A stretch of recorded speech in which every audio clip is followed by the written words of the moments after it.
Hello friends, welcome back to Study Mania. इस video में हम लोग बिहार एसएससी रुक्मिणी पब्लिकेशन का प्रैक्टिस सेट नंबर 15 को डिस्कस करेंगे। ऑलरेडी हम लोगों ने 14 सेट को डिस्कस कर लिया है। शुरू करते हैं।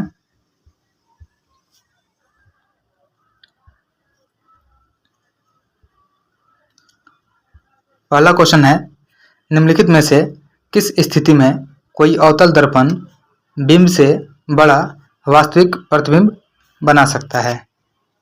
ऑप्शन देखते हैं। जब बिंब दर्पण के वक्रता केंद्र पर हो, यानी ऑप्शन सी हो जाएगा, जब बिंब दर्पण के फोकस और वक्रता केंद्र के बीच में हो। हमारा आंसर ऑप्शन सी जो हो जाएगा राइट आंसर हो जाएगा। जब कोई भी अवतल दर्पण बिंब से बड़ा और वास्तविक प्रतिबिंब तब बनाता है जब बिंब फोकस और वक्रता के बीच स्थित होती है, और इस स्थिति में जो प्रतिबिंब बनता है वह वास्तविक होता है, वस्तु से बड़ा होता है, उल्टा और वक्रता केंद्र एवं अनंत के बीच में बनता है, और इसके द्वारा आभासी और बड़ा प्रतिबिंब भी बनता है। और इस वस्तु को फोकस और ध्रुव और फोकस के बीच रखा जाता है। जब वस्तु को ध्रुव और फोकस के बीच रखते हैं तो प्रतिबिंब सीधा, आभासी और दर्पण के पीछे बनता है। नेक्स्ट है, स्वतंत्र रूप से लटकती किसी वस्तु का गुरुत्व केंद्र कहाँ स्थित है। तो स्वतंत्र रूप से लटकती किसी वस्तु का जो गुरुत्व केंद्र हो जाएगा वह लटकाव बिंदु के ठीक नीचे होगा। ऑप्शन ए हमारा राइट आंसर हो जाएगा। किसी वस्तु का गुरुत्व केंद्र जो होता है वह बिंदु होता है जहाँ वस्तु का समस्त भार कार्य करता है, चाहे वस्तु जिस स्थिति में रखी जाए, वस्तु का भार गुरुत्व केंद्र के ठीक नीचे की ओर कार्य करता है। नेक्स्ट है,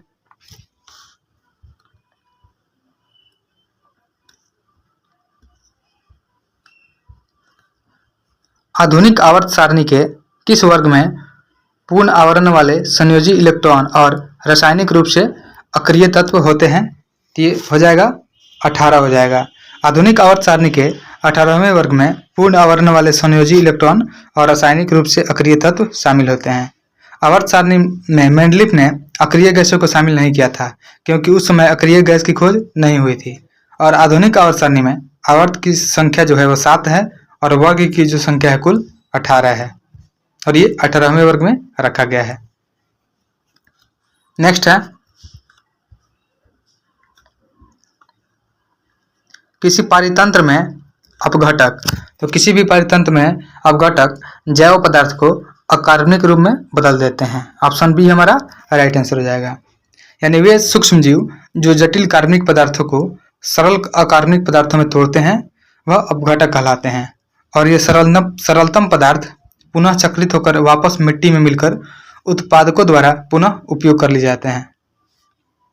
साथ ही ये पृथ्वी के कचरे की सफाई करने वाले एजेंट भी माने जाते हैं, और पृथ्वी पर अपघटकों में जीवाणु एवं कवक दोनों आते हैं। नेक्स्ट है,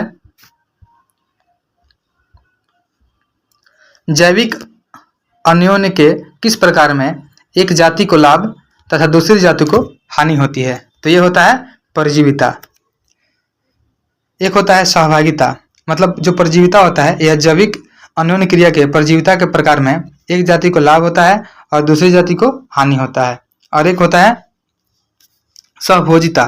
तो जो सहभोजिता होता है इसमें दो जातियों के बीच में एक ऐसा आपसी सहजीवन होता है। और परजीविता ऐसी स्थिति होती है, परजीविता जिसमें परजीवी अपने आश्रयदाता से पोषण प्राप्त करता है और उसे नुकसान भी पहुंचाता है, पर सामान्यतः उसे मारता नहीं है, जैसे अमरबेल जो होता है और जू। और एक होता है सहपकारिता। तो सहपकारिता जो होता है इसमें दोनों जीव के बीच ऐसा संबंध जिसमें दोनों जीव एक दूसरे के क्रियाओं से लाभ पाते हैं। नेक्स्ट है,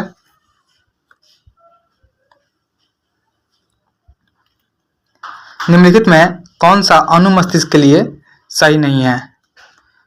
तो अनुमस्तिष्क के लिए सही नहीं, यह मस्तिष्क के बाद पश्च क्षेत्र में आता है। यह स्टेटमेंट सही दिया हुआ है। अगला है, यह बोलने, देखने, सूंघने, स्वाद लेने, सुनने, बुद्धिमत्ता इत्यादि जैसी गतिविधि को नियंत्रित करता है। यह सही नहीं है। ऑप्शन बी हमारा राइट आंसर हो जाएगा। जो प्रमस्तिष्क होता है यह मस्तिष्क का सबसे बड़ा भाग होता है, और प्रमस्तिष्क सबसे महत्वपूर्ण भाग भी होता है। साथ ही याद रखेंगे संपूर्ण मस्तिष्क का 2/3 भाग जो होता है वह प्रमस्तिष्क होता है। और जो क्रियाएं होती है, किसी बात को सोचने समझने की शक्ति, स्मरण शक्ति, किसी कार्य को करने, प्रेम, भय, हर्ष, कष्ट के अनुभव, इन सभी क्रियाओं का जो नियंत्रण और समन्वय जो होता है यह सेरिब्रम के द्वारा किया जाता है, यानी अनुमस्तिष्क के द्वारा किया जाता है। नेक्स्ट है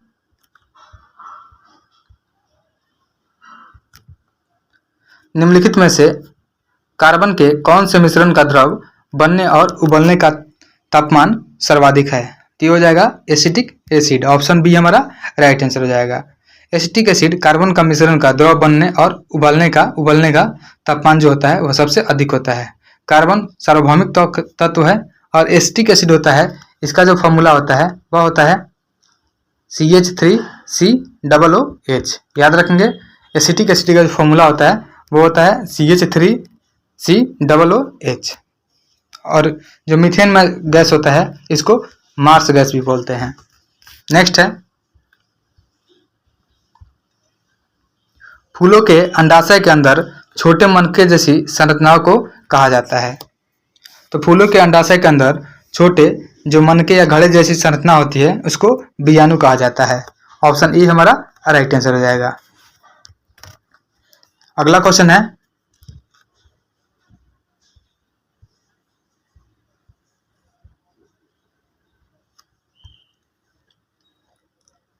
डीऑक्सीराइबोज एवं राइबोज दोनों शर्कराएं जिस वर्ग से संबंधित है कहलाता है। तो डीऑक्सीराइबोज और राइबोज दोनों शर्कराएं यह पेंटोजेज वर्ग से संबंधित है। तो हमारा ऑप्शन जो हो जाएगा सी हो जाएगा पेंटोजेज, जिसमें कार्बन के 5 परमाणु होते हैं। साथ ही याद रखेंगे जो डीएनए की संरचना है इसका अध्ययन जो किया गया था यह वाटसन और क्रिक ने यह 1953 में किया था और इनके अनुसार डीएनए जो है यह डबल हेलिक्स स्ट्रक्चर होती है। नेक्स्ट है वाहन के धुएं में उपस्थित सबसे खतरनाक धातु प्रदूषक होता है। तो यह होता है सीसा। ऑप्शन सी हमारा राइट आंसर हो जाएगा। जो सीसा होता है यह मनुष्य के मानसिक क्षमता का क्षय करता है और वाहनों के धुएं में कार्बन मोनोऑक्साइड की उपस्थिति यह मनुष्य के लिए ज़्यादा ही हानिकारक होती है और यह ब्लड में हीमोग्लोबिन के जो ऑक्सीजन होता है वहन की क्षमता उसको घटा देता है। नेक्स्ट है यदि किसी नमक का पीएच मान 14 है तो वह नमक क्या होता है? तो यदि किसी नमक का पीएच मान 14 है तो वह नमक जो होता है वह कमजोर एसिड और सशक्त बेस यानी क्षार होता है। ऑप्शन सी हमारा राइट आंसर हो जाएगा। साथ ही याद रखेंगे कि पीएच मान से विलयनों की अम्लता और क्षारीयता की जांच की जाती है और पीएच मान जो होता है यह 0 से लेकर के 14 के बीच में निर्धारित किया जाता है पीएच स्केल पे। पीएच मान जितना अधिक होगी वह विलयन उतना ही एसिडिक होगा और विलयन का जितना पीएच मान जितना कम होगा वह एसिडिक होगा यानी अम्लीय होगा और विलयन का जो मान होगा पीएच मान जितना अधिक होगा वह उतना ही अधिक क्षारीय होगा। अगर पीएच का मान 7 होता है यानी बीच में होता है तो वह उदासीन विलयन हो जाएगा। नेक्स्ट है 0.02 ग्राम अणु हाइड्रोजन का एनटीपी पर आयतन हो जाएगा। तो 1 ग्राम जो अणु होता है हाइड्रोजन तो उसका एनटीपी पर जो आयतन होता है यह 22.4 लीटर होता है, यानी यह 22,400 ml होता है। तो जब अगर एनटीपी पर आयतन निकालेंगे तो वो होता है भार बटा अनुभार और गुना हो जाएगा जो दिया हुआ है वजन 0.02 दिया जाएगा 448 ml आ जाएगा। ऑप्शन सी हमारा राइट आंसर हो जाएगा। नेक्स्ट है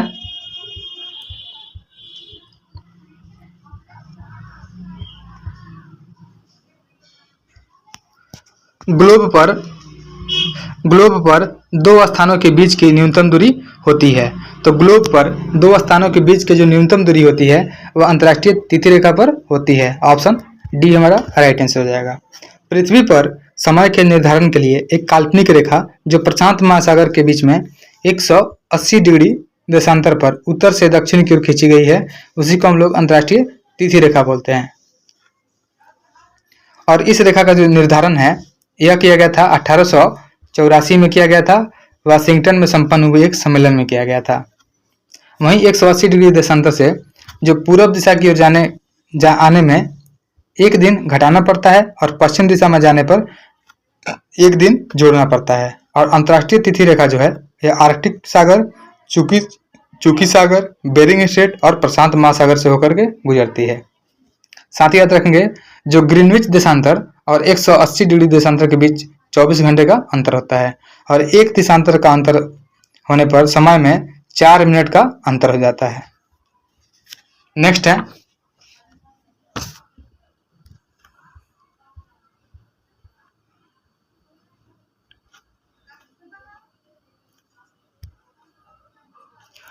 आर्कटिक महासागर एवं प्रशांत महासागर को जोड़ने वाला जल डमरू मध्य है। तो आर्कटिक महासागर और प्रशांत महासागर को जोड़ने वाला जो जल डमरू स्थल है वह बेरिंग हो जाएगा। ऑप्शन ए हमारा राइट आंसर हो जाएगा। जल डमरू मध्य होता है, यह दो अलग अलग जल राशियों को जोड़ता है तथा दो स्थल खंडों को अलग करता है। वही एशिया और उत्तरी अमेरिका महाद्वीप को बेरिंग जल डमरू मध्य अलग करता है। साथ ही देखेंगे कि हिंद महासागर और लाल सागर को बाब अल मंदेव जल संधि अलग करता है, यानी जोड़ता है, जल संधि जोड़ता भी है। और 10 डिग्री चैनल जो है यह बंगाल की खाड़ी में अंडमान द्वीप को निकोबार द्वीप से अलग करता है। नेक्स्ट है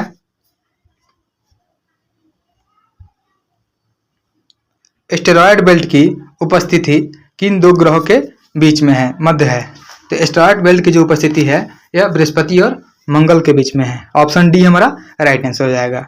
खगोल शास्त्री के अनुसार ग्रहों के विस्फोट के फलस्वरूप टूटे टुकड़ों जो बनते हैं एस्टेरॉयड का निर्माण होता है। और एस्टेरॉयड जो होता है यह ग्रह जब पृथ्वी से टकराता है तो पृथ्वी के पृष्ठ पर विशाल गर्त जैसे लोनार झील है, यह माना जाता है कि यह क्षुद्र ग्रह से बना हुआ है। साथ ही याद रखेंगे एक है फोरवेस्टा। तो फोरवेस्टा एकमात्र क्षुद्रग्रह है जिसे नंगी आंखों से देखा जा सकता है। नेक्स्ट है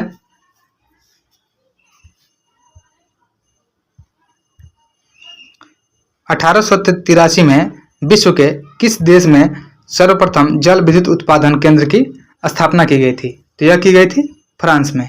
याद रखेंगे ऑप्शन बी हमारा राइट आंसर हो जाएगा। 1883 में विश्व के फ्रांस में सबसे पहले जल विद्युत उत्पादन केंद्र की स्थापना फ्रांस में की गई थी।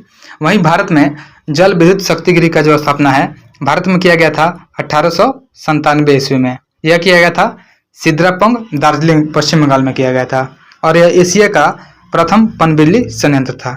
याद रखेंगे जो भारत में किया गया था 1897 में, यह एशिया का पहला पनबिजली संयंत्र था।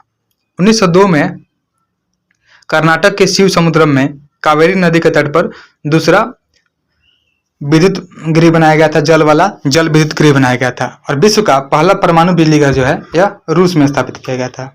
याद रखेंगे विश्व का पहला परमाणु बिजली घर जो है यह रूस में स्थापित किया गया था। और परमाणु विद्युत उत्पादन के प्रबंधन के लिए 1987 में भारतीय परमाणु विद्युत निगम लिमिटेड का स्थापना किया गया था। नेक्स्ट है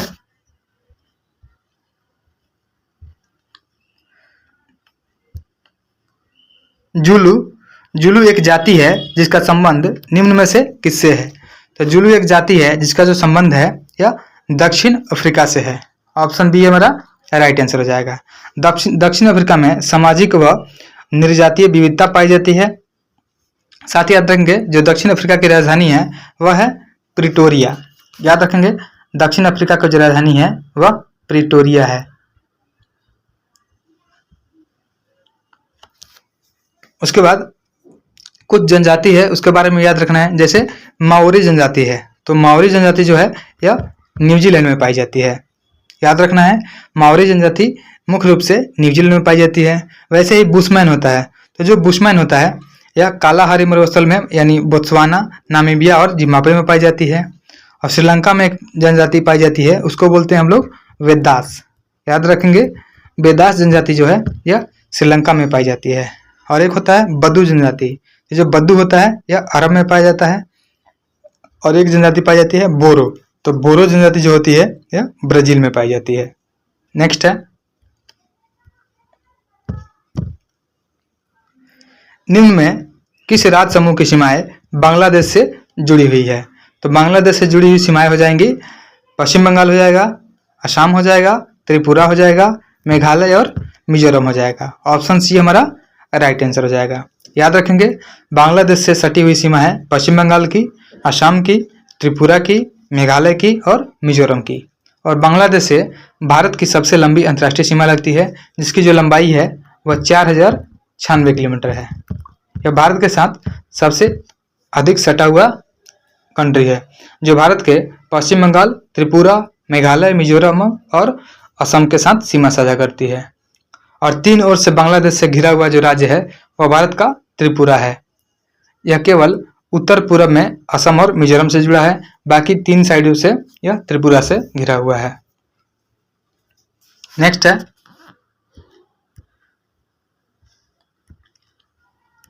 निम्नलिखित में से कौन सा एक कर्नाटक, केरल एवं तमिलनाडु राज्यों के मिलन स्तर पर स्थित है? तो यह हो जाएगा नीलगिरी की पहाड़ी। नीलगिरी की जो पहाड़ी है यह कर्नाटक, केरल और तमिलनाडु राज्यों के मिलान स्तर पर स्थित है। पूर्वी घाट और पश्चिमी घाट का मिलान बिंदु यह भी नीलगिरी पर्वत ही है। याद रखेंगे पूर्वी घाट और पश्चिमी घाट का मिलान बिंदु यह नीलगिरी को ही बोलते हैं। साथ ही याद रखेंगे जो दोदा बेटा है, दोदा बेटा यह नीलगिरी पर्वत का सबसे ऊंची चोटी है। और प्रसिद्ध पर्यटन स्थल जो है जिसका नाम है उडगमंडलम या इसको ऊटी बोलते हैं, यह नीलगिरी में ही स्थित है। साथ ही याद रखेंगे कि जो अन्नामलाई पहाड़ी है, तो अन्नामलाई पर्वत की जो चोटी है अनाईमुडी, यह प्रायद्वीपीय पठार एवं दक्षिण भारत की सबसे ऊंची चोटी है। और नीलगिरी की जो पहाड़ी है यह तमिलनाडु में है जो एक ब्लॉक पर्वत है और यह मुख्यतः चारकोनाइट पठार से बनी हुई है। और एक पर्यटक स्थल है जिसको बोलते हैं हम लोग कडाई कनाल। जो कडाई कनाल है यह तमिलनाडु के पालनी पहाड़ी में स्थित है। याद रखेंगे पालनी पहाड़ी में कडाई कनाल स्थित है। नेक्स्ट है जुलाई 2024 में रक्षा अनुसंधान एवं विकास संगठन यानी DRDO ने किस स्वदेशी रूप से डिजाइन एवं विकसित स्वदेशी हल्का टैंक का अनावरण किया है? यह किया गया था जोरावर का। ऑप्शन ए हमारा राइट आंसर हो जाएगा। यह जुलाई 2024 में DRDO ने स्वदेशी रूप से डिजाइन किए गए एक हल्का टैंक जोरावर का अनावरण किया।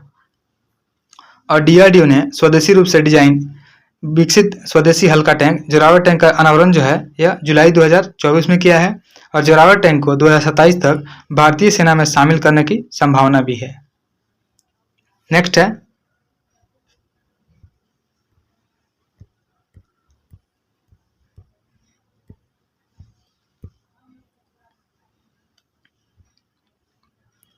निम्नलिखित में से कौन सा विश्व धरोहर स्थल वर्ल्ड हेरिटेज साइट नहीं है? तो खजुराहो जो है यह वर्ल्ड हेरिटेज में शामिल है जिसे 1986 में शामिल किया गया था। उसके बाद है जंतर मंतर जयपुर, यह भी शामिल है, इसे 2010 में यूनेस्को हेरिटेज साइट में शामिल किया गया था। उसके बाद है भीमबेटका की गुफा है, तो जो भीमबेटका की गुफा है मध्य प्रदेश में, इसे 2003 में शामिल किया गया था। तो ऑप्शन जो डी बच गया यह विश्व धरोहर स्थल यानी वर्ल्ड हेरिटेज साइट में शामिल नहीं है। साथ ही याद रखेंगे एक रानी का वाव है जो गुजरात में है, यह 2014 में वर्ल्ड हेरिटेज साइट में शामिल किया गया था। और नालंदा महाविहार पुरातात्विक स्थल जो है बिहार का, यह भी 2016 में वर्ल्ड हेरिटेज साइट में शामिल किया गया है। नेक्स्ट है नाबार्ड ने एकीकृत जनजातीय विकास कार्यक्रम कहाँ प्रारंभ किया है? तो याद रखेंगे नाबार्ड के द्वारा एकीकृत जनजातीय विकास कार्यक्रम जो है यह केरल में शुरू किया गया है। ऑप्शन बी हमारा राइट आंसर हो जाएगा। 8 जुलाई 2024 को राष्ट्रीय कृषि और ग्रामीण विकास बैंक जो है नाबार्ड ने कोल्लम जिले के कुलथुपुजा ग्राम पंचायत केरल में एकीकृत आदिवासी विकास कार्यक्रम को शुरू किया है। नेक्स्ट है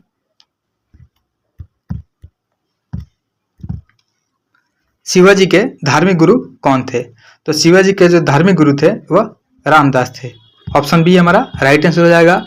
रामदास जी दास बोध नामक ग्रंथ के रचना किए थे जिसमें समन्वयवादी सिद्धांत को प्रस्तुत किया था। याद रखेंगे रामदास के द्वारा एक पुस्तक लिखा गया था जिसका नाम था दास बोध। जो दास बोध की रचना है यह रामदास के द्वारा की गई थी। और रामदास को धरकरी संप्रदाय का प्रमुख संत माना जाता है। इनकी संस्तुतियां जो है यह गुरु ग्रंथ साहिब में संकलित भी है। साथ ही याद रखेंगे जो एकनाथ है, यह एकनाथ ने रामायण पर भावार्थ रामायण नामक टीका लिखा हुआ है। और शिवाजी के जो राजनीतिक गुरु थे वह कोंडदेव थे। याद रखेंगे शिवाजी के जो राजनीतिक गुरु थे वह कोंडदेव थे और शिवाजी के धार्मिक गुरु रामदास थे। नेक्स्ट है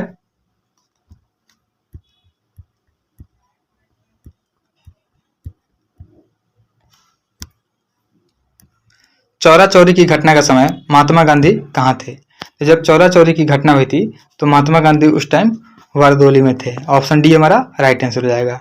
1 अगस्त 1920 को असहयोग आंदोलन शुरू हुआ था और उत्तर प्रदेश में चौरा चौरी नामक स्थान पर 5 फरवरी 1922 को पुलिस और आंदोलनकारियों के बीच संघर्ष हो गया तथा पुलिस स्टेशन में आग आंदोलनकारियों ने लगा दी, जिसमें 22 पुलिसकर्मी मारे गए थे।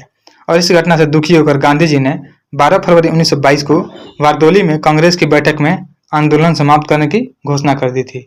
और चौरा चौरी घटना के बाद महात्मा गांधी ने असहयोग आंदोलन को अपनी हिमालय जैसी भूल बताई थी। याद रखेंगे महात्मा गांधी के द्वारा असहयोग आंदोलन को अपनी हिमालय जैसी भूल बताई गई थी। नेक्स्ट है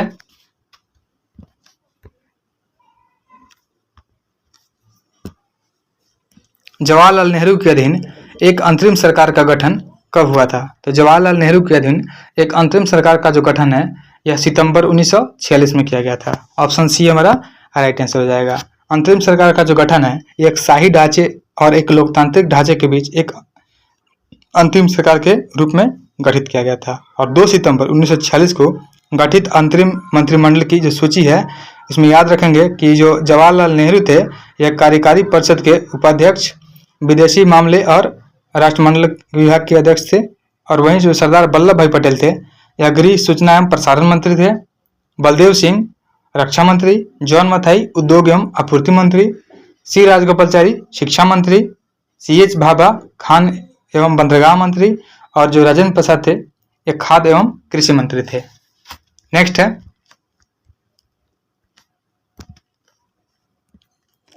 भारतीय प्रतीक पर उत्कीर्ण जो सत्यमेव जयते यह लिया गया है, यह मुंडको उपनिषद से लिया गया है। ऑप्शन डी हमारा राइट आंसर हो जाएगा। और इसी उपनिषद में यज्ञ की जो तुलना है यह फूटी हुई नाव से की गई है। याद रखेंगे मुंडको उपनिषद में ही यज्ञ की तुलना फूटी हुई नाव से की गई है।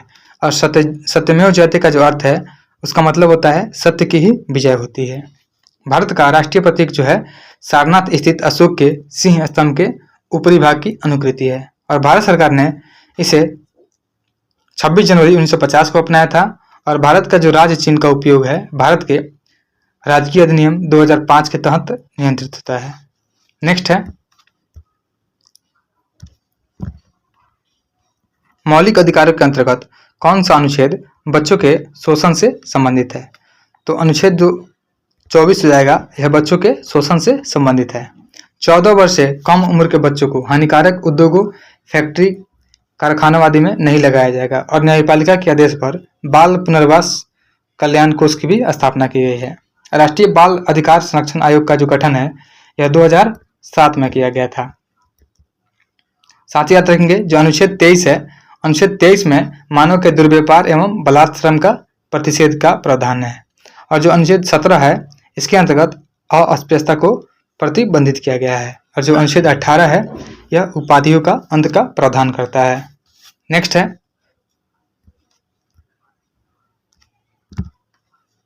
निम्नलिखित में से कौन सी भाषा संविधान की 8वीं सूची में शामिल नहीं है? तो इसमें जो भोजपुरी है यह 8वीं सूची में शामिल नहीं है। हमारा आंसर डी हो जाएगा।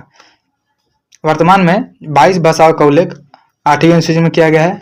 और जो सिंधी भाषा है, सिंधी को 21वें संविधान संशोधन के द्वारा 1967 में जोड़ा गया था। याद रखेंगे सिंधी को जोड़ा गया था 21वें संविधान संशोधन 1767 में। वहीं जो कोंकणी, मणिपुरी और नेपाली है उसको 71वें संविधान संशोधन के द्वारा 1992 में जोड़ा गया था। सॉरी ये 1967 हो जाएगा। उसके बाद 92वां संविधान संशोधन हुआ था, उसमें 2003 के द्वारा मैथिली, डोंगरी और बोडी और संथाली भाषा को जोड़ा गया था। नेक्स्ट है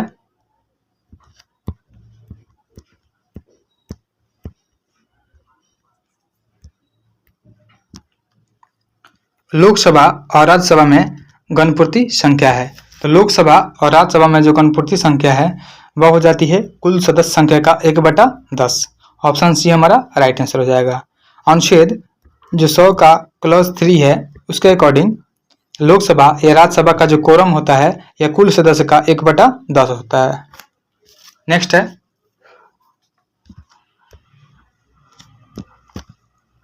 अगर भारत के राष्ट्रपति के चुनाव में कोई विवाद है तो उस विवाद को सौंपा जा सकता है या भारत के सर्वोच्च न्यायालय को सौंपा जा सकता है। राष्ट्रपति और उपराष्ट्रपति के चुनाव संबंधी सभी विवाद जो होते हैं यह अनुच्छेद 71 के अंतर्गत उच्चतम न्यायालय द्वारा निपटाया जाता है और उसका निर्णय अंतिम निर्णय होता है। निर्वाचक मंडल के किसी भी सदस्य का पद रिक्त होने पर राष्ट्रपति जो है यह चुनाव को न्यायालय में चुनौती नहीं दी जा सकती है। साथ ही याद रखेंगे राष्ट्रपति के निर्वाचन का जो रीति का प्रावधान है वह अनुच्छेद 55 में दिया हुआ है।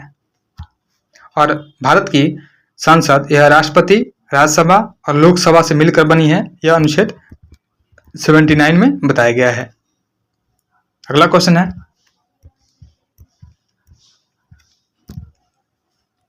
निम्नलिखित संविधान संशोधनों में से किसके द्वारा सिक्किम को विधिवत भारत संघ के एक पूर्ण राज्य के रूप में सम्मिलित किया गया था। तो ये हो जाएगा 36वां संविधान संशोधन अधिनियम। इसमें पूर्ण राज्य का बात किया गया है इसलिए 36वां संविधान संशोधन हो जाएगा। जबकि 35वां संविधान संशोधन हुआ था यह 1974 में हुआ था।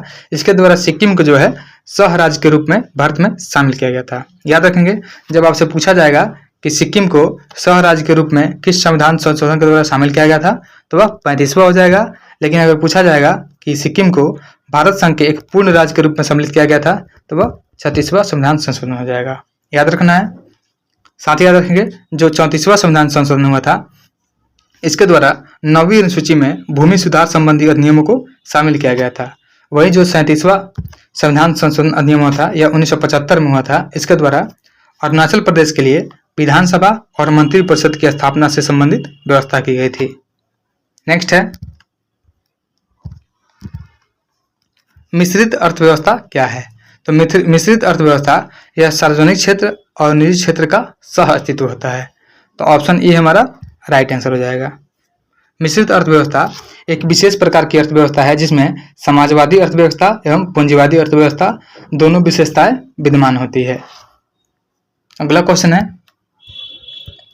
भारतीय रिजर्व बैंक के द्वारा CRR में वृद्धि से क्या होता है। तो भारतीय रिजर्व बैंक के द्वारा जब CRR में वृद्धि की जाती है तो अर्थव्यवस्था में मौद्रिक लिक्विडिटी तरलता में कमी आ जाती है। ऑप्शन बी हमारा राइट आंसर हो जाएगा। और CRR में वृद्धि के कारण वाणिज्यिक बैंकों की जो साख सृजन की क्षमता होती है वो अभी कम हो जाती है। नेक्स्ट है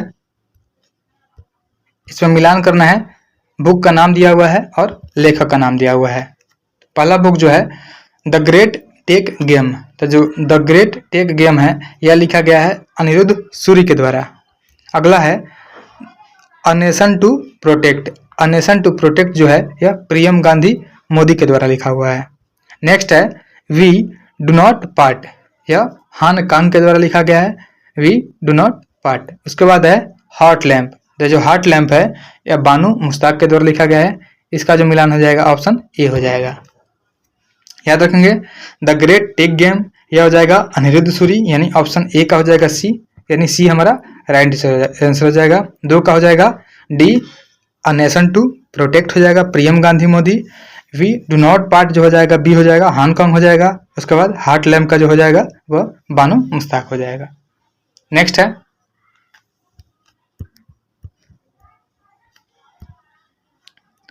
उदारीकरण, निजीकरण और भूमंडलीकरण की नई आर्थिक नीति घोषित की गई है।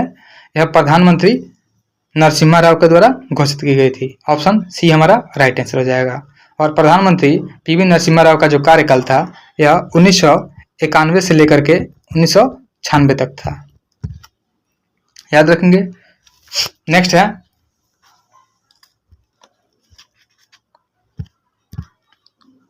सर्व शिक्षा अभियान निम्नलिखित में से किस आयु वर्ग के लिए है। तो जो सर्व शिक्षा अभियान है यह 6 से 14 वर्ष के आयु वर्ग के बच्चों के लिए है और यह जो योजना है 2001 में शुरू किया गया था। पढ़े भारत बड़े भारत यह सर्व शिक्षा अभियान का एक राष्ट्रव्यापी उप कार्यक्रम है।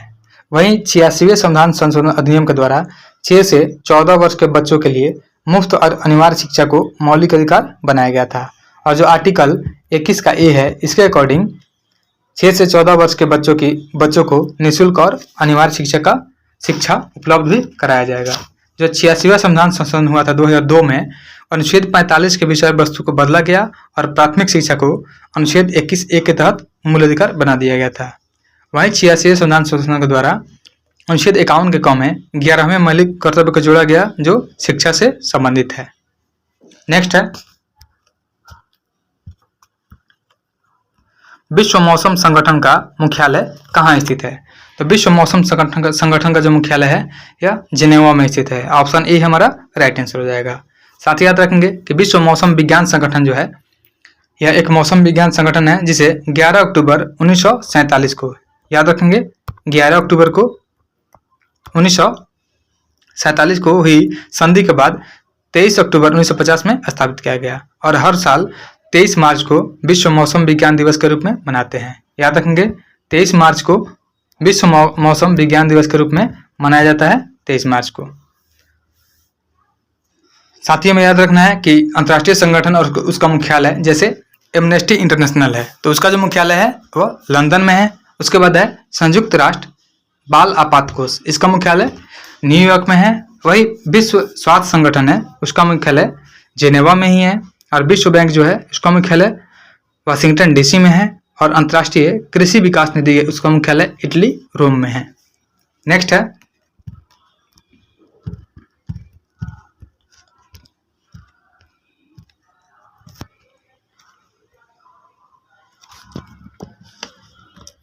इको मार्क उन भारतीय उत्पादों को दिया जाता है जो पर्यावरण के प्रति मैत्रीपूर्ण होते हैं। ऑप्शन सी हमारा राइट आंसर हो जाएगा। सरकारी स्तर पर जो एग मार्क और ISI के जो मार्का लगे उत्पाद यह वस्तु उत्पाद की उत्कृष्टता और प्रामाणिकता का प्रमाण होते हैं और इको मार्क के चिन्ह को मिट्टी के घड़े के रूप में प्रदर्शित किया जाता है। इको मार्क के जो प्रचलन है इसका शुरुआत जो हुआ था 1991 में शुरू किया गया था। नेक्स्ट है सुब्रतो कप निम्नलिखित में से किससे संबंधित है। तो जो सुब्रतो कप है इसका संबंध फुटबॉल से है। ऑप्शन ए हमारा राइट आंसर हो जाएगा। और भारत का जो पहला फुटबॉल क्लब बनाया गया था वह डलहौजी क्लब था। याद रखेंगे फुटबॉल से संबंधित कप है जैसे Roberts cup, Santosh trophy, Durand cup, Ashutosh cup, Merdeka cup, यह सभी जो है फुटबॉल से संबंधित है। साथ ही याद रखेंगे एक होता है डर्बी कप। तो जो डर्बी कप होता है यह घुड़दौड़ से संबंधित है और एक होता है एजार कप या एजरा कप। तो एजरा जो कप है यह पोलो से संबंधित होता है और एक वेलिंगटन ट्रॉफी होते हैं जो नौकायान से संबंधित है और एक चैंपियंस ट्रॉफी होती है जो क्रिकेट से संबंधित होता है और एक होता है सुधीरमन कप। तो जो सुधीरमन कप होता है यह बैडमिंटन से संबंधित होता है। नेक्स्ट है भारत ने विशेष ओलंपिक विश्व शीतकालीन खेल 2025 में कितने पदक जीते हैं। तो भारत ने विशेष ओलंपिक विश्व शीतकालीन खेल जो हुआ है 2025 में इसमें टोटल 33 पदक जीते हैं। ऑप्शन बी हमारा राइट आंसर हो जाएगा जिसमें 8 स्वर्ण पदक, 18 जो है यह रजत है और 7 जो है कांस्य पदक जीता गया है। वहीं शीतकालीन विश्व ओलंपिक जो है यह शीतकालीन खेल 2025 का इसका जो आयोजन है यह इटली के ट्यूरिन शहर में किया गया था। नेक्स्ट है इसमें मिलान करना है। पहला है जवाहर सागर जल विद्युत केंद्र, तो यह चंबल नदी पे बनाया गया है, इसका मिलान 2 हो जाएगा। वहीं है माही बजाज सागर, यह जल विद्युत केंद्र है, यह बनाया गया है माही नदी पे। अगला है राणा प्रताप सागर जल शक्ति केंद्र जो है यह चंबल नदी पे बनाया गया है। उसके बाद है श्री सैलम जल विद्युत योजना, यह कृष्णा नदी पे बनाया गया है। ऑप्शन 3 इसका राइट आंसर है। फिर से मिलान कर लेंगे। जवाहर सागर जल विद्युत केंद्र चंबल नदी पे है, माही बजाज सागर जल विद्युत केंद्र जो है यह माही नदी पे है, और राणा प्रताप सागर जल विद्युत केंद्र जो है शक्ति केंद्र यह चंबल नदी पे है, और श्री सैलम जल विद्युत योजना जो है यह कृष्णा नदी पे है। नेक्स्ट है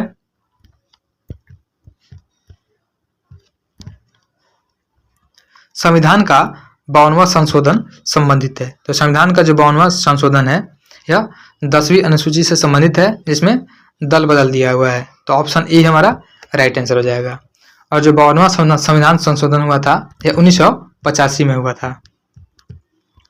साथ ही याद रखेंगे एक हुआ था 73वां संविधान संशोधन जो पंचायती राज से संबंधित है, और एक हुआ था 61वां संविधान संशोधन जो 1989 में हुआ था। इसके लिए इसमें मतदान का जो एज होता है यह 21 वर्ष से घटा करके 18 वर्ष कर दिया गया था। और संविधान संशोधन का जो प्रावधान है यह दक्षिण अफ्रीका से लिया गया है, जो आर्टिकल 368 में दिया हुआ है। नेक्स्ट है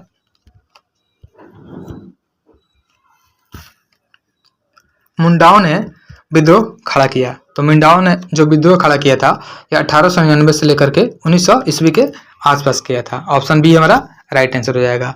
और इसके जो नेतृत्व करता है वह बिरसा मुंडा थे। जमींदारों, ठेकेदारों, बनियों और सूदखोरों ने सामूहिक खेती की परंपरा पर हमला बोला, और मुंडा सरदार 30 वर्षों तक सामूहिक खेती के लिए इससे पूर्व लड़ते रहे थे। तो मुंडा विद्रोह या छोटा नागपुर जो वर्तमान झारखंड के क्षेत्र में इस अवधि का सर्वाधिक चर्चित आदिवासी विद्रोह था, और इस विद्रोह को उलगुलान विद्रोह या महान हलचल के रूप में जाना जाता है। साथ ही याद रखेंगे बिरसा मुंडा को जगत पिता यानी धरती आबा के रूप में जाना जाता है। नेक्स्ट है इंद्रावती बाघ रिजर्व कहाँ है। तो जो इंद्रावती बाघ रिजर्व है यह छत्तीसगढ़ में स्थित है। ऑप्शन सी हमारा राइट आंसर हो जाएगा।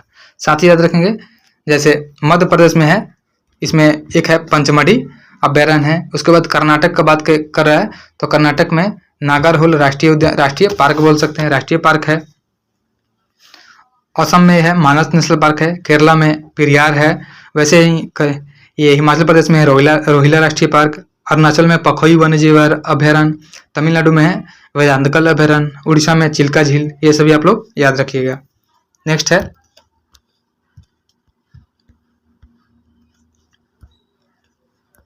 अंबेडकर अलाइफ पुस्तक के लेखक कौन है। तो अंबेडकर अलाइफ पुस्तक के जो लेखक हैं वो हो जाएंगे शशि थरूर। ऑप्शन ए हमारा राइट आंसर हो जाएगा। शशि थरूर की और भी पुस्तकें हैं जैसे the great Indian novel, India from midnight to the millennium, bookless in Baghdad, an era of darkness. ये भी शशि थरूर का ही है, याद रखेंगे, इंपॉर्टेंट बुक है an era of darkness. Why I am a Hindu, यह भी शशि थरूर का है। उसके बाद द पैराडॉक्सियल प्राइम मिनिस्टर, यह भी शशि थरूर का बुक है, याद रखना है।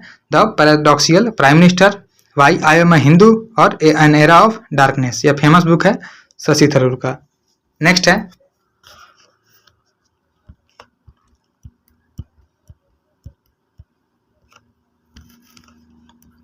COP29 का आयोजन 2024 में किस देश में किया गया है।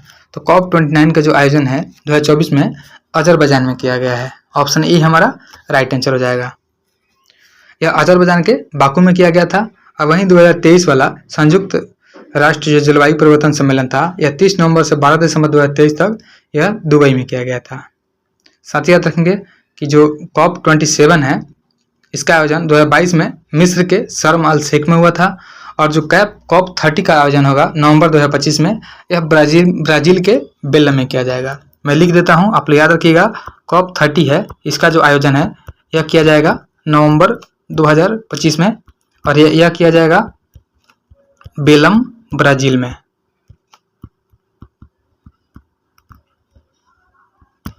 याद रखेंगे COP30 का आयोजन नवंबर 2025 में किया जाएगा, बेलम ब्राजील में किया जाएगा। नेक्स्ट है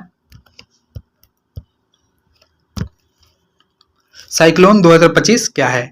तो साइक्लोन 2025 एक सैन्य अभ्यास है और यह किया जाता है भारत और मालदीव के बीच में, और यह फरवरी 2025 में इक्वेडोर में हुआ था। नेक्स्ट है वित्तीय समावेशन एवं आर्थिक भागीदारी सुनिश्चित करने वाली महत्वाकांक्षी योजना का नाम क्या है। तो वित्तीय समावेशन एवं आर्थिक भागीदारी सुनिश्चित करने वाली जो महत्वाकांक्षी योजना है उसका नाम है प्रधानमंत्री जन धन योजना। ऑप्शन सी हमारा राइट आंसर हो जाएगा। और इसका जो शुरुआत किया गया था यह किया गया था 28 अगस्त को 2014 में। याद रखेंगे, प्रधानमंत्री जन धन योजना का शुरुआत 28 अगस्त 2014 को किया गया था और इसमें अगस्त 2024 तक 53.13 करोड़ खाता भी खोला गया है, जो एक क्रांति के समान है। वही है एक अटल पेंशन योजना जो 9 मई 2015 को शुरू किया गया, और एक है सुकन्या समृद्धि योजना। सुकन्या समृद्धि योजना यह 22 जनवरी 2015 को शुरू किया गया था। नेक्स्ट है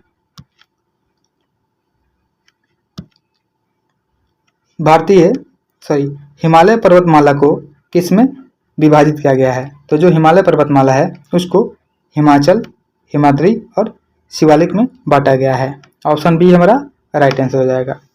हिमालय पर्वतमाला का जो प्रादेशिक विभाजन है वह 4 भागों में किया गया है। सिंधु से सतलज नदी तक जो है उसको बोलते हैं पंजाब हिमालय।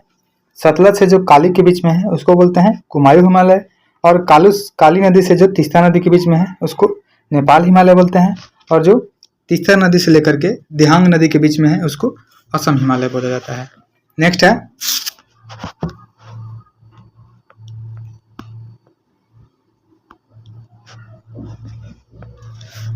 भारतीय संविधान का निम्न में से कौन सा अनुच्छेद यह प्रावधान करता है कि ग्राम पंचायतों का गठन के संबंध में उचित कदम उठाएगा?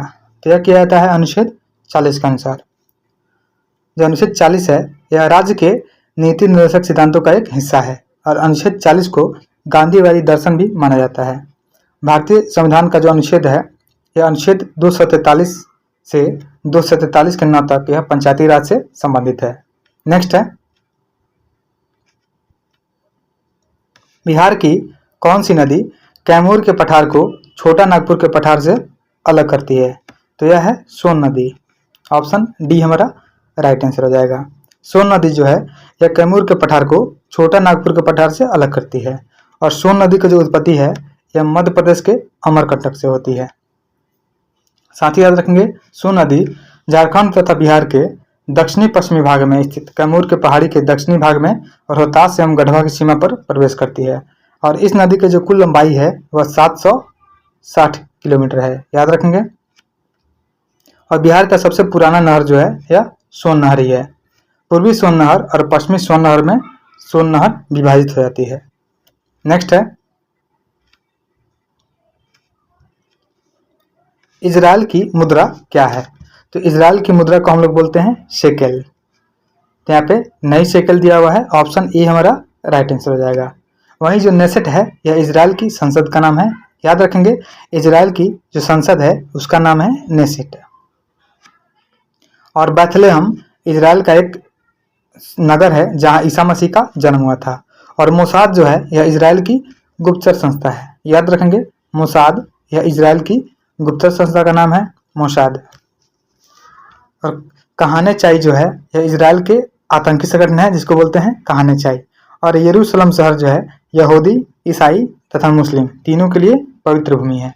और इजराइल की जो स्थापना है यह की गई थी 18 मई को 1948 में। यह फिलिस्तीन के विभाजन के फलस्वरूप हुई थी। नेक्स्ट है स्टेनली जलाशय निम्नलिखित में से किस राज्य में स्थित है? तो जो स्टेनली जलाशय है यह तमिलनाडु में स्थित है। ऑप्शन ए हमारा राइट आंसर हो जाएगा। तमिलनाडु में कावेरी नदी पर स्टेनली जलाशय को मेटूर बांध के रूप में जाना जाता है, और इस बांध का जो कार्य वर्ष है यह 1925 में शुरू हुआ और 1934 में पूरा हुआ था। साथ ही याद रखेंगे, एक है दांतीवाड़ा बांध, मतलब दंतीवाड़ा जो बांध है यह गुजरात में है, और एक है चमेरा बांध। चमेरा बांध जो है हिमाचल प्रदेश में है, और जम्मू कश्मीर में एक है बगलिहार बांध। वहीं विल्सन बांध जो है वह महाराष्ट्र में है। याद रखेंगे, महाराष्ट्र में जो बांध है उसका नाम है विल्सन बांध। और एक है आंध्र प्रदेश में जिसका नाम है सोमाशिला बांध। नेक्स्ट है इनमें से कौन सी जनजाति अंडमान और निकोबार द्वीप समूह से संबंधित है? तो अंडमान और निकोबार द्वीप समूह से संबंधित जनजाति या सेंटिनल जनजाति होती है। ऑप्शन ए हमारा राइट आंसर हो जाएगा। अंडमान निकोबार में और भी जनजाति है जैसे ओंगे, जारवा, सोमपेन और ग्रेट अंडमानीज। यह सभी अंडमान निकोबार के मूल निवासी है। और जो है निग्रिटो है, एक होता है निग्रिटो और जारवा अंडमान। तो यह अंडमान निकोबार के मूल निवासी है। साथ ही याद रखेंगे जैसे आंध्र प्रदेश की जनजाति है, इसको बोलते हैं हम लोग चेंचू, कोचा, गुडावा। वैसे ही पश्चिम बंगाल में है कोरा, मुंडा, संथाल, बिरहोर। और हिमाचल प्रदेश की एक फेमस जनजाति है जिसको हम लोग बोलते हैं गद्दी। उसके साथ ही गद्दी, गुर्जर और एक लाहौल, यह तीनों हिमाचल प्रदेश की जनजाति है। और मणिपुर जो अभी हाईलाइटेड है तो इसका भी याद रखिएगा। मणिपुर में है कुकी जनजाति, अंगामी, नागा और लमांग। साथ ही याद रखेंगे कि भारत की सर्वाधिक जो आग जनजाति है वह गोंड है। और सोम्पे जनजाति यह निकोबार द्वीप समूह में पाई जाती है। 2011 के जनगणना के अनुसार जनजातियों की जो संख्या है यह संपूर्ण भारत की जनसंख्या का 8.6% है। नेक्स्ट है 20 फरवरी 2025 को किसने दिल्ली के नए मुख्यमंत्री के रूप में शपथ ग्रहण किया था? तो ये किया गया था रेखा गुप्ता के द्वारा। 20 फरवरी 2025 को रेखा गुप्ता ने दिल्ली के नए मुख्यमंत्री के रूप में शपथ ग्रहण किया। और दिल्ली के जो वर्तमान उपराज्यपाल हैं या विनय कुमार सक्सेना ने उन्हें पद एवं गोपनीयता की शपथ दिलाई है। और वह इस पद को संभालने वाली चौथी महिला है। याद रखेंगे यह 4th वुमेन है। और इस पद को उन्होंने अतिशी मरलेना का स्थान लिया। नेक्स्ट है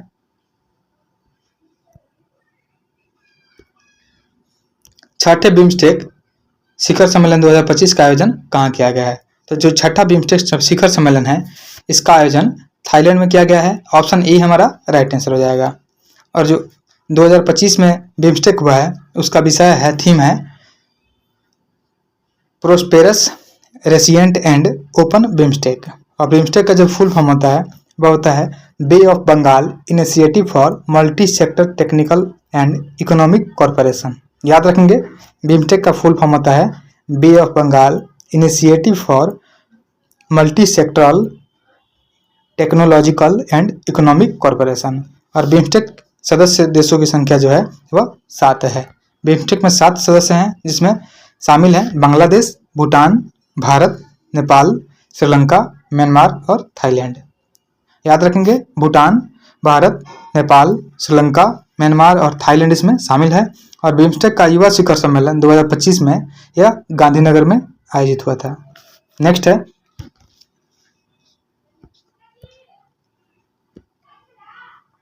इनमें से कौन सा देश आसियान का सदस्य नहीं है?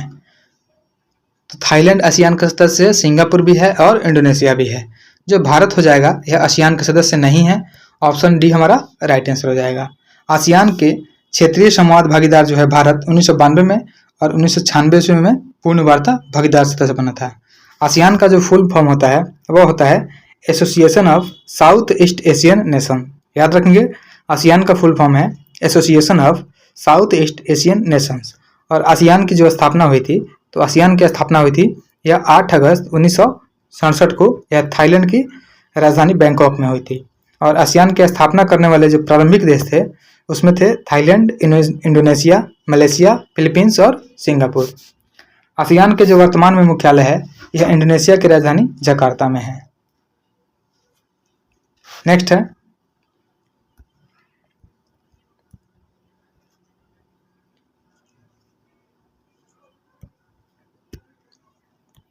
निम्नलिखित में से किस अभिक्रिया में अवक्षेप तैयार होता है? क्या होता है दोहरा विस्थापन। दोहरा विस्थापन अभिक्रिया में अवक्षेप तैयार होता है। ऑप्शन ई हमारा राइट आंसर हो जाएगा। एग्जाम्पल पे तौर पे एक होता है रिएक्शन होता है AgNO3 प्लस NaCl। जब ये रिएक्शन करता है तो बनता है AgCl बनता है, उसके बाद NaNO3 बनता है। दोहरा विस्थापन अभिक्रिया जो होती है इसमें 2 बार आयनों का विस्थापन होता है। और रासायनिक अभिक्रिया तब होती है जब अभिकारकों की ऊर्जा प्रतिफल की ऊर्जा से अधिक होती है। नेक्स्ट है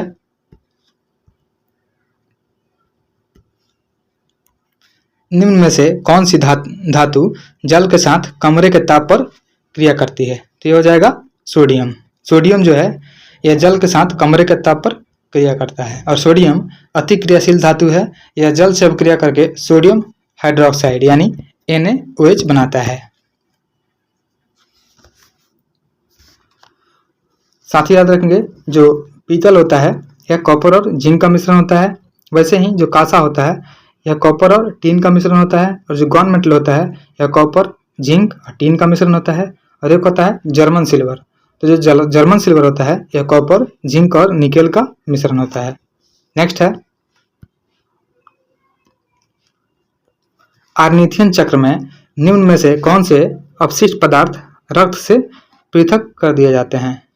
तो ये हो जाएगा CO2 और अमोनिया। ऑप्शन सी हमारा राइट आंसर हो जाएगा। अमोनिया का जो एक अणु होता है यह CO2 से मिलकर कार्बोनिक फॉस्फेट बनाता है, और यह आर्निथिन से मिलकर सिट्रिलिन बनाता है। नेक्स्ट है निम्नलिखित में से कौन सा कथन विस्थापन के परिमाण के बारे में सत्य है? सही स्टेटमेंट चूज करना है। यह शून्य नहीं हो सकता है, यह गलत है, यह तय की गई दूरी से कम या उसके बराबर हो सकता है। ऑप्शन बी हमारा राइट आंसर हो जाएगा। प्रारंभिक तथा अंतिम स्थिति को जोड़ने वाली रेखा यह विस्थापन कहलाता है, और जो दूरी होती है यह विस्थापन से बड़ी या बराबर हो सकती है। विस्थापन जो होता है यह धनात्मक, ऋणात्मक और शून्य हो सकता है, और विस्थापन शून्य का अर्थ होता है वस्तु का प्रारंभिक और अंतिम बिंदु एक ही जगह होता है। नेक्स्ट है भारतीय कार्बन बाजार की कार्य प्रणाली तथा प्रतिक्रियाओं की गहन समझ प्रदान करने हेतु प्रकृति 2025 सम्मेलन का आयोजन कहाँ किया गया है? तो प्रकृति 2025 सम्मेलन का जो आयोजन है यह दिल्ली में किया गया है। ऑप्शन ए हमारा राइट आंसर हो जाएगा। फरवरी 2025 में कार्बन बाजार पर 2 दिवसीय अंतर्राष्ट्रीय सम्मेलन नई दिल्ली में आयोजित किया गया था, और इस प्रकृति 2025 का नाम दिया गया था। नेक्स्ट है धारणीय विकास भावी पीढ़ियों की अपने आवश्यकताओं को पूरा करने सामर्थ्य से समझौता किए बगैर वर्तमान की आवश्यकताओं को पूरा करता है। इस परिप्रेक्ष्य में धारणीय विकास का सिद्धांत निम्नलिखित में से किस एक सिद्धांत के साथ स्वाभाविक रूप से जुड़ा हुआ है? तो यह हो जाएगा धारण क्षमता। ऑप्शन डी हो जाएगा। नेक्स्ट है साधारण जुकाम का उपचार किसी एंटीबायोटिक से नहीं हो सकता है, क्योंकि यह जो रोग होता है एक वायरस के द्वारा होता है। ऑप्शन ए हमारा राइट आंसर हो जाएगा। जीवाणु पर एंटीबायोटिक्स कार्य करते हैं, और विषाणु के विरुद्ध जो है यह एंटीवायरल मेडिसिन कार्य करता है। तो यहाँ पे एंटीबायोटिक का प्रयोग से यह ठीक नहीं हो सकता है, इसलिए ऑप्शन ए हमारा सही हो जाएगा। साथ ही याद रखेंगे कि जो पेनिसिलिन है यह पहला एंटीबायोटिक है जिसका जो निर्माण है यह अलेक्जेंडर फ्लेमिंग के द्वारा किया गया था।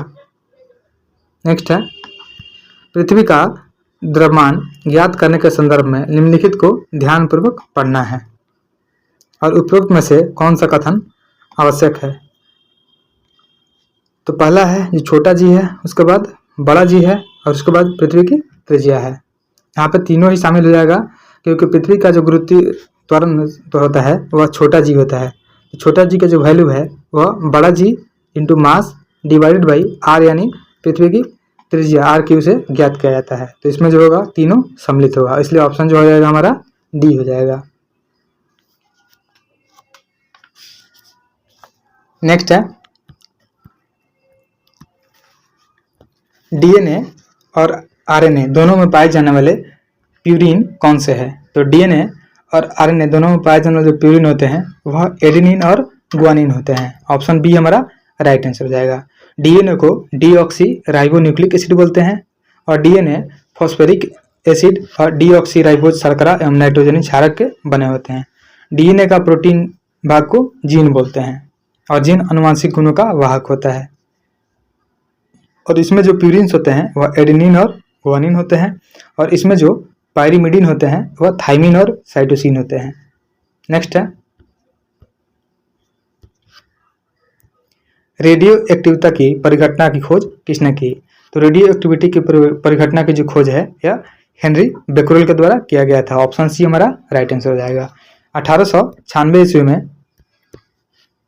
हेनरी बेक्रेल ने यूरेनियम लवण में रेडियो सक्रियता की खोज की थी, और रेडियो सक्रियता की जो एसआई इकाई होती है वह बेक्रेल होती है, जिसे बी, बड़ा बी और छोटा क्यू से प्रदर्शित किया जाता है।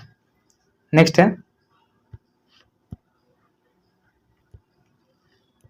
आईसीसी चैंपियंस ट्रॉफी 2025 का फाइनल मुकाबला कहाँ आयोजित किया गया था? तो आईसीसी चैंपियंस ट्रॉफी 2025 का फाइनल मुकाबला यह दुबई में आयोजित किया गया था। ऑप्शन सी हमारा राइट आंसर हो जाएगा। और इसकी जो मेजबानी है पाकिस्तान क्रिकेट बोर्ड के द्वारा किया गया था। इसमें पाकिस्तान के 3, कराची, लाहौर और रावलपिंडी और संयुक्त अरब अमीरात के स्थान दुबई पर कुल 15 मैच खेले गए हैं। और अफगानिस्तान ने इस टूर्नामेंट में पहली बार भाग लिया था। नेक्स्ट है, किस संस्था ने 2024 का नोबेल शांति पुरस्कार जीता है? तो ये है निहोन हिडांक्यो। याद रखेंगे, निहोन हिडांक्यो संस्था ने 2024 का नोबेल शांति पुरस्कार जीता है। यह जापानी संगठन है। साथ ही याद रखेंगे 2024 का जो नोबेल का साहित्य पुरस्कार है यह हान कांग को दिया गया था जो दक्षिण कोरिया के हैं। और मेडिसिन में विक्टर इम्ब्रोस और गैरी रोकुन को, भौतिकी में जॉन जे हाउफील्ड और जेफरी ई हिल्टन को, रसायन में डेविड बेकर, डेमिस हसाबिस और जॉन एम जम्पर को, वहीं इकोनॉमिक्स में जेम्स रॉबिन्स, साइमन जॉनसन और डेरॉन एस मोगलू को दिया गया था। नेक्स्ट है,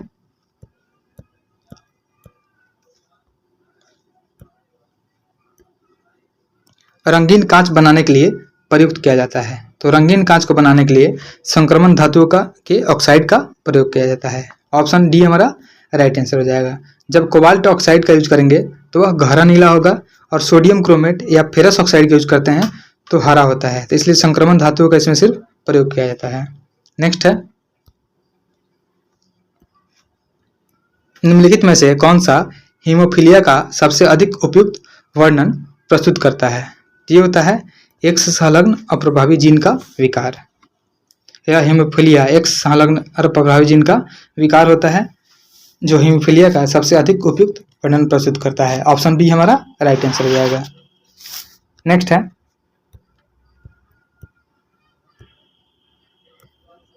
धोने का सोडा किसका प्रचलित नाम है? तो धोने का सोडा जो है यह सोडियम कार्बोनेट का प्रचलित नाम है। ऑप्शन सी हमारा राइट आंसर हो जाएगा। धोन सोडा का जो रासायनिक सूत्र होता है वह होता है Na2CO3 × 10H2O। याद रखेंगे, धोन सोडा का रासायनिक फॉर्मूला Na2CO3 × 10H2O होता है। और कैल्शियम कार्बोनेट का रासायनिक सूत्र जो होता है वह होता है CaCO3 होता है, जिसको बोलते हैं हम लोग कैल्शियम कार्बोनेट। वैसे ही होता है मिल्क ऑफ मैग्नीशिया। तो मिल्क ऑफ मैग्नीशिया का फॉर्मूला जो होता है वह होता है MgOH का होल 2। यह होता है मिल्क ऑफ मैग्नीशिया। नेक्स्ट है,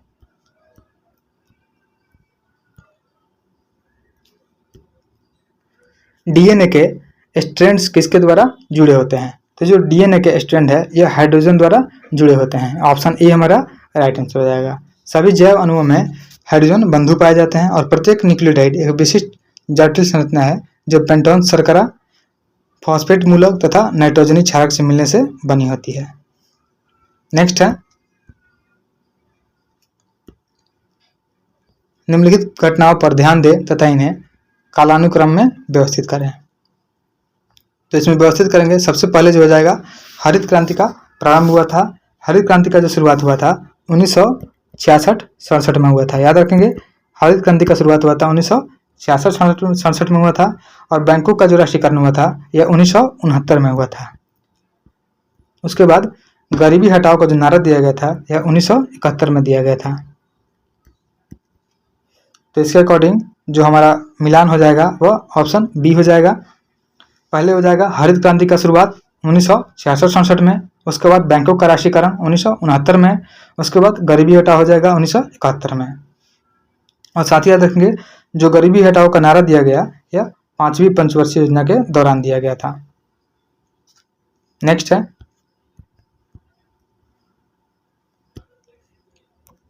निम्नलिखित में से किस कंपनी ने 51 स्टारलिंक इंटरनेट उपग्रह लॉन्च किए हैं? तो यह लॉन्च किया गया है स्पेस एक्स के द्वारा। ऑप्शन ए हमारा राइट आंसर हो जाएगा। स्पेस एक्स ने 51 स्टारलिंक इंटरनेट उपग्रह को लॉन्च किया है और स्पेस एक्स ने 24 मई 2019 को स्टारलिंक उपग्रह की पहली प्रदर्शन शुरू की थी।